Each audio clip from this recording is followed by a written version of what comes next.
Let the torch of freedom burn.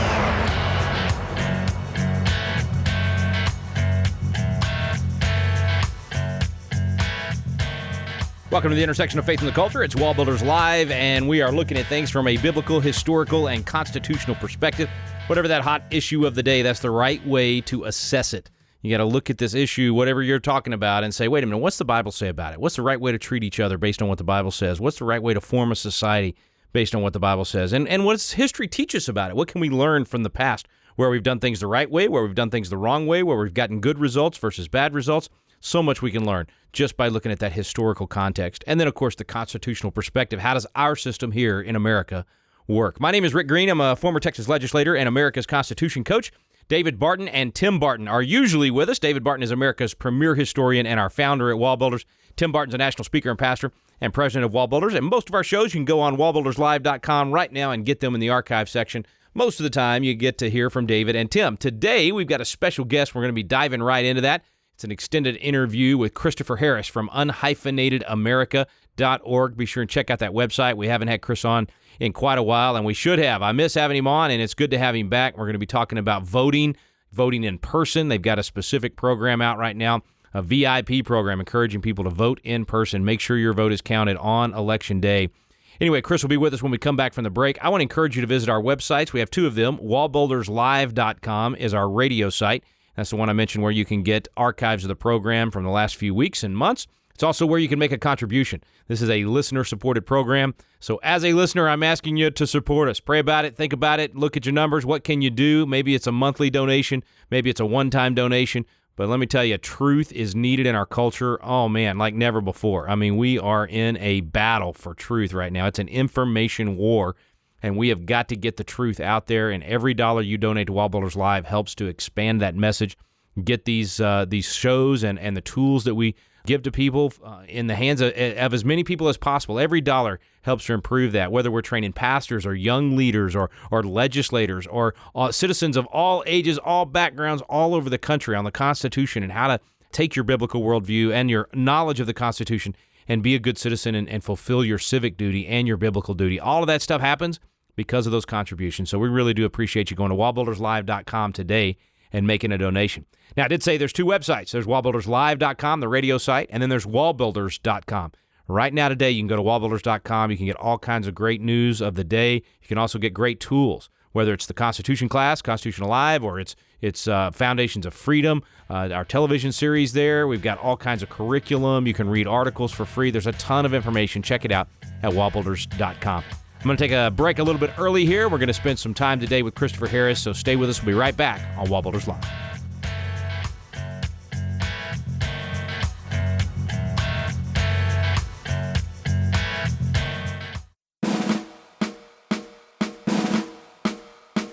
This is Tim Barton from WallBuilders with another moment from American history. Many today assert that religion is something private, that it has no place in the public square, and that it is incompatible with government. But the Founding Fathers believed exactly the opposite. They held that religion was absolutely necessary in order to maintain our free system of government. For example, John Adams declared, "We have no government armed with power, capable of contending with human passions unbridled by morality and religion." And signer of the Declaration, Benjamin Rush, similarly affirmed, "Without religion, there can be no virtue, and without virtue, there can be no liberty, and liberty is the object and life of all Republican governments." The Founding Fathers understood that limited government required public morality from the people, and that public morality was produced by the Christian religion. For more information about the Founding Fathers' views on religion and public life, go to wallbuilders.com.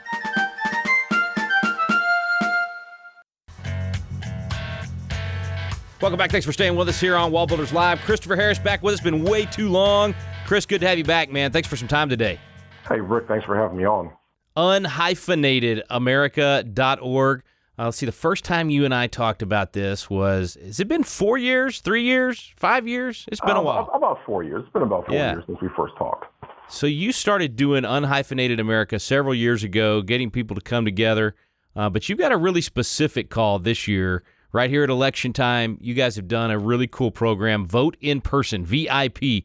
Why do you think it's important to vote in person instead of doing the mail-in ballots? Well, the integrity of the election is probably is really the most important thing that we have going on, Rick. And if you really want your vote to count, you should just be the VIP, the very important person that your American citizenship says you are, and show up at the polls and vote. Why are people taking, is it just fear of the COVID thing, laziness? I mean, why do you think the mail-in ballot thing is so popular this year? Oh, I think that there are people who have used COVID as the main thing to get people all ginned up with fear, to believe that simply showing up at the polls is going to cause you to get COVID. Meanwhile, they've been going to the grocery store every day for the past, 6 months or so. But yeah, they think if they go and stand in line and at the ballot box that they're going to catch COVID. Yeah. Yeah, and it seems like it doesn't matter how much science gets put out there. It doesn't matter how many examples of us, having thousands of people together.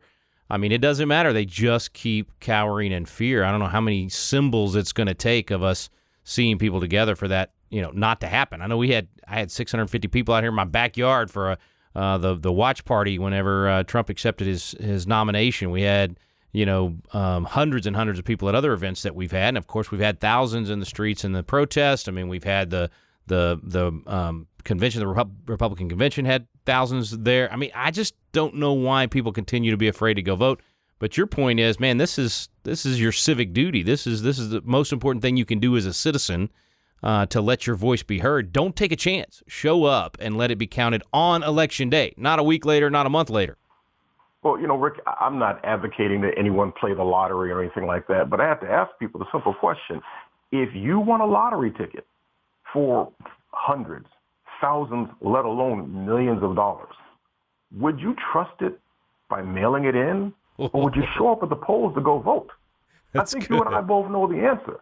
I mean, one, God bless the U.S. Post Office, and there are people out there who've been doing it for decades in the proverbial rain, sleet, or snow that they've gone out there to deliver the mail. So we're not talking about all the individuals. There's a lot of great individuals who work for the U.S. Post Office. But I think we all know that overall the U.S. postal system is unreliable for the most important things. And, besides the unreliability of the Postal Service in those regards, fraud is rampant, Rick. Yeah. I mean, there's so many instances of vote harvesting, just all sorts of things where people are taking advantage of your vote to advance their agenda. Yeah, no doubt. And your best chance, not that you can give 100%, that there's not going to be fraud or nothing's going to happen to your ballot when you go in to vote. But man, I mean, it's much less likely, it's far more difficult to skew what you go in and do as a voter if you go in person to do it. You've actually got a great website where people can register to vote. They can check whether or not they're registered to vote. They can get all the information that they need for their particular state and their locality.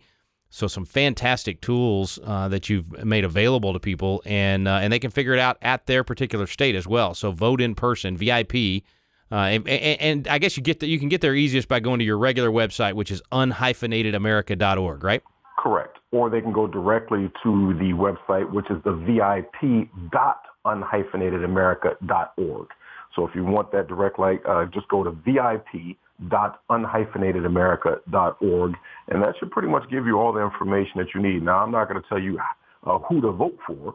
That's up to you, and I'm guessing that most of your listeners believe in the Constitution. They believe in unalienable rights. They believe that we're blessed to be Americans in America, and that they're going to vote accordingly to those who are there to help protect their unalienable rights.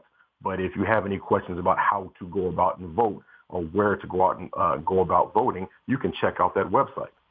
Well, now we're definitely going to have some people that we got a much larger audience than the last time I had you on, and so we've said it several times, but we haven't explained it yet, and I'm sure they're wondering, what are these guys talking about? Unhyphenated America. What in the world do they mean by that? So we had that conversation several years ago when you first came on, but let's talk about that again. Why did you start Unhyphenated America? Well, it's real simple, Rick. I believe that America's best when it's unhyphenated. So we are exactly what the name means. I don't refer to myself as an African American. I'm just an American who happens to have a permanent paint job. I'm black. I've got lots of melanin, right? I came out of the womb with this paint job. And it's one of those things where America is such a unique place. And, I've heard you speak on multiple occasions, and it really also touches my heart and stiffens my spine also, because that's the same message that we put out there. America is a unique place. America is, in fact, exceptional because it's really the one place that you can come, and regardless of your ethnicity, whatever your mother country is, if you come here and you decide to embrace the principles of life, liberty, and the pursuit of happiness, then you're an American. And there's really no need for any prefix or suffix. You're just an American.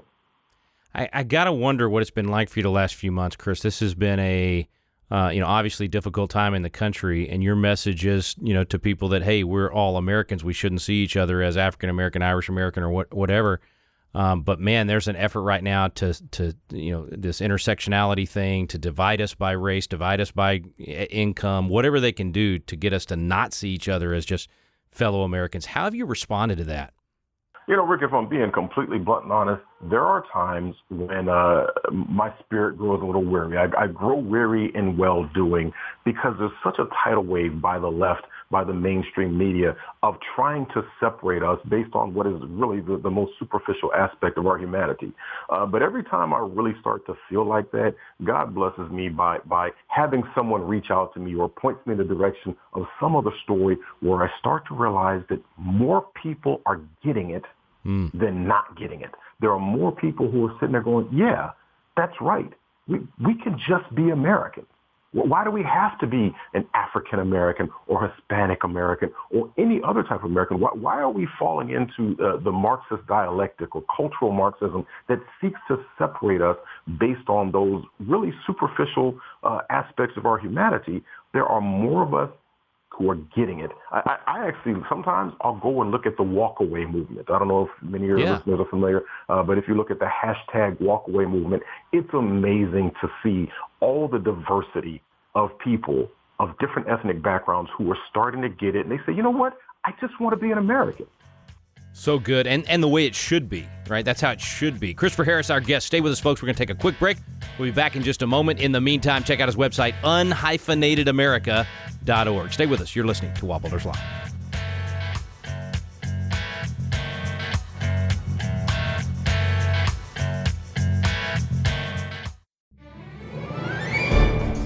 Hi, this is David Barton. I want to let you know about a brand new book we have out called This Precarious Moment. 6 urgent steps that will save you, your family, and our country. Jim Garlow and I have co-authored this book, and we take 6 issues that are hot in the culture right now, issues that we're dealing with, issues such as immigration and race relations and our relationship with Israel and the rising generation millennials and the absence of the church and the culture wars and where American heritage is, our godly heritage. We look at all 6 of those issues right now that are under attack, and we give you both biblical and historical perspective on those issues that provide solutions on what each of us can do right now to make a difference. These are all problems that are solvable if we'll get involved. So you can grab the book, This Precarious Moment, and find out what you can do to make a difference. This Precarious Moment is available at WallBuilders.com.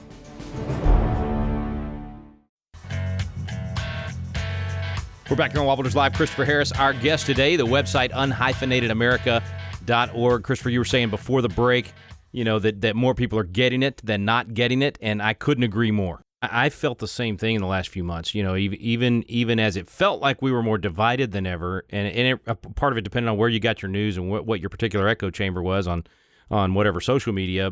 But it seemed to me.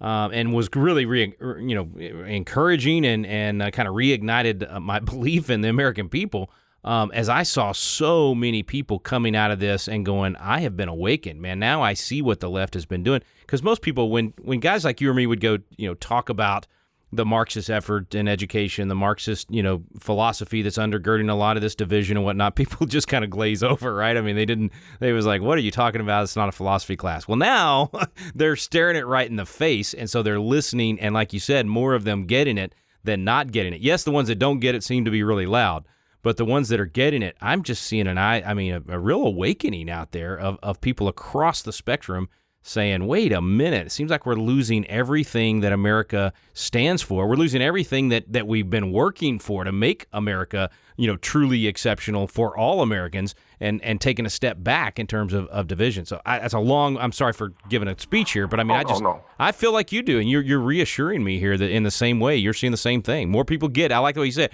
more people are getting it than not getting it. Well, the scales are being removed from people's eyes, Rick, and that's the very heartening thing. I'll tell you, especially as a person of color, right, a black person, if you will. Social media is a very fascinating place because you can see the worst of humanity on social media, but you can also use it to connect with like-minded people. You can use it to be exposed to ideas that you never got exposed to, especially when we consider the fact that the left pretty much controls the mainstream media, and they control a lot of social media, and they're trying to shut that down. But people like myself, we were able to connect with other conservative-minded people, other patriotic people through social media. We started to realize, like, hey, maybe I thought a particular way, and you're led to believe that you're kind of weird, that you're the odd man out, until you go somewhere on social media and you start getting connected with groups and you realize, oh my goodness, I'm not the only person who said, hey, something sounds wrong with it. Something just feels wrong about what the narrative is that's pushed out there. And you get connected, and it's really inspiring. It's lighting a fire among a lot of young blacks. I'll tell you this. There's a lot of young black people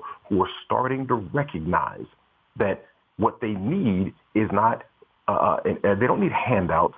They don't need an entitlement mentality. They need liberty, and they need access to opportunity. And they're realizing that there's one party that wants them to be beholden, that wants them to be dependent upon them. And there's another party that wants to remove the mental, emotional, physical, financial shackles from them and allow them to pursue happiness. Yeah, no doubt, man. And I don't know. I've seen various polls out there. I don't really trust polls at all, especially these days. But I mean, I haven't seen anything that says that President Trump would get a lower percentage of the black vote in America than he did last time. Everything I've seen has said a significant increase, and it's for the very reason I think, I'll ask you, that you just said. They're saying, hey, I want prosperity and freedom and liberty just like any other American, regardless of color, skin. I'm voting for this guy that's brought that about in our country. I mean, I think he could do better with black America than any Republican president of my lifetime. Well, Rick, I have to tell you that anytime I get a chance to talk on the radio, I have to talk about someone who has been ignored out of history, especially by the public education system. Booker T. Washington, who I affectionately refer to as that dude, right? You've probably heard the name Booker T. Washington, but he was born as a slave in 1856, and he passed away in 1915. But during the last 20 years of his life, he was easily the most influential, powerful black man, not only in America, but in the world. And he had the same message that you and I had. Some of the quotes from me says, hey, the individual who can do something the world wants done will in the end make his way regardless of his race. And he talked about at the bottom of education, at the bottom of politics, even at the bottom of religion, there must be for our race economic independence. He talked about character, not circumstances, making the man. But, there's a lot of things that he promoted. He talked about racial reconciliation. In fact, he talked about that 50-plus years before Martin Luther King talked about that. He talked about economic independence. He also said that it's not that we want men and women of other colors as our brothers-in-law. We want them as our brothers. So this is the kind of message, and he was specifically ignored out of history. And when they do mention him, they try to denigrate him. So I'd always advise, anytime I get a chance, I tell your listeners, listen, look up the book Up From Slavery by Booker T. Washington. And you'll start to see that the same things that the left is pushing today, they've been pushing for 100 years. But one of the things you'll realize is that within 50 years after slavery, Rick, black people had prospered at an incredible level. We went from less than 10% literacy to over 50% literacy in a 50-year period. We went from owning little to nothing to owning 20 million acres of land in a 50-year period. Why? By applying these universal success principles. And those same principles, which is what a principle is, apply today. Do you think that, I mean, I'm glad you brought this up. It's almost like, you had the Booker T. Washington philosophy, and I'm going to blank on the other guy's name, Du Bois, right? Yeah, Du Bois, yeah. Yes. And then in the 60s you had the MLK philosophy, which was very much like Booker T. Washington, from what I can tell, and Malcolm X was much more of a division. He had the more of a Marxist philosophy in his approach, and now today we're looking at a lot of the same thing. We got great black leaders that are espousing the MLK version of content of the character, not color of the skin, and the Booker T. Washington philosophy, and then those that are saying we're trained Marxists and that's what we're about, and we're wanting to move forward in that direction. Am I reading that right? And if I am, how do you help the good guys win this argument? Well, there's a quote from Booker T that says, "A whining, crying race may be pitied, but seldom respected." Oh. So the question I have is, do you want to be respected? Well, you'll be respected based off of your conduct. You'll be respected based off of the content of your character, which is what Martin Luther King talked about. His dream was for us all, black, white, whatever ethnicity, to be judged by the content of your character. And this is something that the left has been trying they've been regressing. I mean, they like to refer to themselves as progressives. I call them leftist, regressive, socialist-minded people. What they're talking about is not progressive at all. In fact, I have to give you another quote from somebody I respect greatly, which is Thomas Sowell. Economist Thomas Sowell. He said, the time is long overdue to stop looking for progress through racial or ethnic leaders. Such leaders have too many incentives to promote polarizing attitudes and actions that are counterproductive for minorities and disastrous for the country. How powerful the talk, especially when how poignant is that? When you look at where we are today, Rick, does that nail it? Does that not say exactly where we are? Yeah, man, no doubt.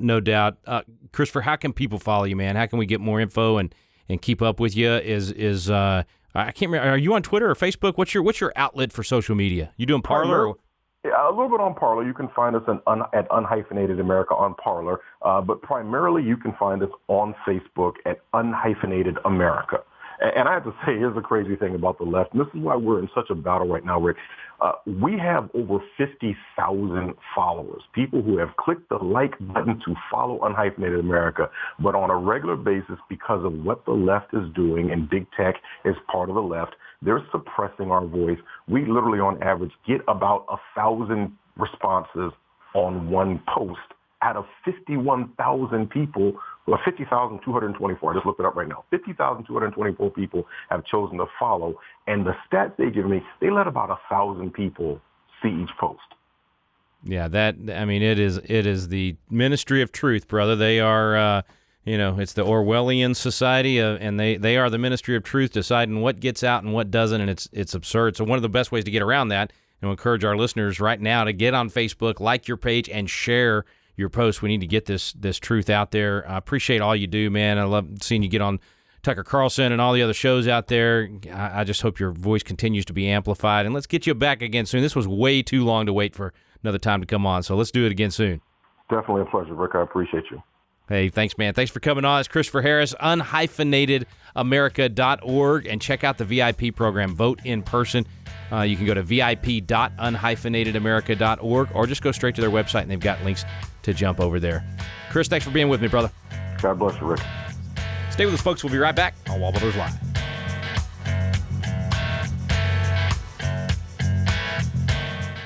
Hi friends, this is Tim Barton of WallBuilders. This is a time when most Americans don't know much about American history or even heroes of the faith, and I know oftentimes for parents, we're trying to find good content for our kids to read, and if you remember back to the Bible, to the book of Hebrews, it has the Faith Hall of Fame where they outlined the leaders of faith that had gone before them. Well, this is something that as Americans, we really want to go back and outline some of these heroes, not just of American history, but heroes of Christianity and our faith as well. I want to let you know about some biographical sketches we have available on our website. One is called the Courageous Leaders Collection, and this collection includes people like Abigail Adams, Abraham Lincoln, Francis Scott Key, George Washington Carver, Susanna Wesley, even the Wright brothers. And there's a second collection called Heroes of History. In this collection, you'll read about people like Benjamin Franklin or Christopher Columbus, Daniel Boone, George Washington, Harriet Tubman, Friends, the list goes on and on. This is a great collection for your young person to have and read, and it's a providential view of American and Christian history. This is available at WallBuilders.com. That's www.wallbuilders.com. We're back on WallBuilders Live. Thanks for staying with us today. Just a few minutes left for today's program, so I want to encourage you to take action. There is only a little bit of time left in this year's election. Not that everything has to happen between now and the election. I want you to get educated on these things so you can be a force multiplier after the election as well. Someone that helps to spread the truth and to get people inspired and equipped and engaged in the process. But even now, before the election, even in these final days, you need to know who to be fighting for out there. Not, who is the wrong word, what to be fighting for. Because when you go vote for someone, you're not voting for their personality. You're not voting for them because you just think they're a nice person or they remembered your name when you met them. You should be voting for them because they represent the right values. They're going to put in place the right policies. It's not about party. It's about principles and policies. And so when you go vote for president this year, when you go vote for your congressman, your U.S. senator, your state legislator, your governor, your school board members, your city council, all the way down the line to water district, you name it. Make sure that you're voting for someone that best represents. No one's going to be perfect. You're going to have something you don't like about every candidate you vote for. If you study them enough, there's going to be something you don't like about them. But overall, which candidate is going to best represent the values that we've been talking about? A biblical, historical, and constitutional perspective on things, and a value system that will preserve freedom for future generations. Make sure that you're getting your friends and family to do the same thing. Use your social media tools. Tell folks at your church to get registered, to get out there and vote. Spread the word. Folks, we better show up en masse, in person, as Christopher has told us throughout this program today. Vote in person. Let your voice be heard and your values count. Thanks for listening today to WallBuilders Live. We stand undivided, forever united.